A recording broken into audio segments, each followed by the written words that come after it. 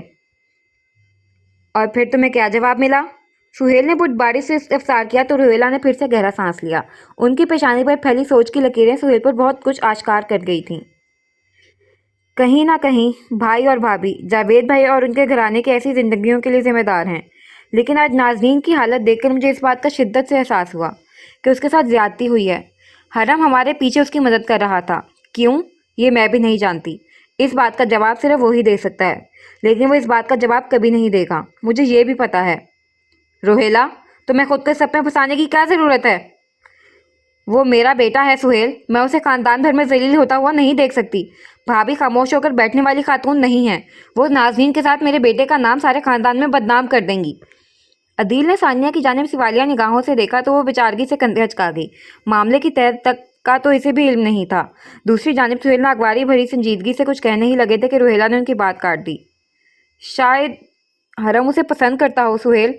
چند پل کوئی کچھ نہ بولا، ماحول انتہائی سنجیدگی اختیار کر گیا تھا۔ اگر وہ اسے پسند کرتا ہے تو کیا تم اس کی شادی نازنین سے کرنے کے لیے راضی ہو جاؤ گی؟ سہیل کی جانب سے کیا گیا استفسار بہت واضح تھا۔ روہیلہ کو جواب دینے میں ذرا وقت لگا۔ اس میں ایسی کوئی قباحت بھی نہیں ہے، سوائے ایج ڈفرینس کے۔ دونوں کے درمیان ایسا کوئی شگاف نہیں موجود کہ ہم یہ رشتہ گانٹنے کی بات ہی نہ کر سکیں۔ وہ بہت کچھ سوچتی رہی تھی اور اب ان کا ہر جملہ ان کی دیرپا سوچ بچار کی عکاسی کر رہا تھا۔ سہیل نے سر نفی میں ہلاتے ہوئے گہرا سانس لیا تھا۔ یہ بات موم ٹھیک کہہ رہی ہیں ڈیڈ، وہ ہمارے رشتہ دار بھی ہیں، اور اگر حرم انہیں پسند کرتا ہے تو پھر کیا ایشو ہے؟ عدیل نے بھی اسی سنجیدگی سے کہا تو سہیل کے چہرے پر سوچ کی کئی لکیریں موجودہ نظر آنے لگیں۔ معاملہ اسے کہیں زیادہ الجھا ہوا تھا جتنا انہیں دکھائی دے رہا تھا۔ حرم کو جیسے وہ جانتے تھے شاید گھرانے کا کوئی فرد نہیں جانتا ہو، اس لیے وہ ہچکچاہٹ کا شکار محسوس ہو رہے تھے۔ محض پسند کی بنیاد پر اپنے نام کو خاندان بھر میں خراب کرنے والا لڑکا نہیں تھا حرم۔ بات کچھ اور تھی جو ان پر عیاں نہیں تھی، اور انہیں بس یہی ایک بات پریشان کر رہی تھی جس سے وہ واقف نہیں تھے۔ وہ جوں ہی گہرا سانس لے کر سیدھے ہونے لگے تو ٹھہر سے گئے۔ ان کے عین سامنے موجود صوفے پر اب وہ بیٹھ رہا تھا، جینز پر سفید بٹن شرٹ پہنے، آستینیں کونیوں تک موڑے، ماتھے پر گرے بالوں سے بے نیاز۔ اس کی آنکھیں ٹھنڈی اور پرسکون تھیں۔ میں نازنین کو پسند نہیں کرتا، مجھے ان میں کوئی دلچسپی نہیں ہے، نہ میں ان سے شادی کرنا چاہتا ہوں، نہ مجھے ان سے کوئی رشتہ گانٹنا ہے۔ آئندہ کبھی بھی ان کا نام میرے نام کے ساتھ جوڑنے کی کوشش مت کیجیے گا موم۔ ٹانگ پر ٹانگ چڑھا کر وہ کہتے ہوئے وہ آرامدہ نشستوں پر براجمان افراد کے ہر رد عمل سے بے نیاز تھا۔ مخاطب وہ روہیلہ سے ضرور تھا، لیکن اس کی بھوری آنکھیں سہیل پر ہی جمی تھیں۔ ان کے تاثرات اسے دیکھتے ہی ذرا سختی اختیار کر گئے تھے۔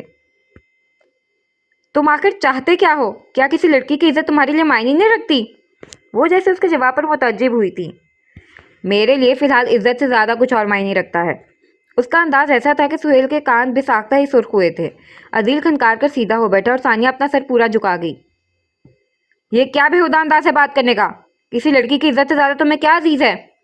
سہیل نے ضبط سے پوچھا۔ وہ ویسے ہی بیٹھا رہا، بنا سہیل کے تادیبی انداز کا اثر لیے۔ چند پل انہیں دیکھتا رہا، پھر کندھے اچکائے۔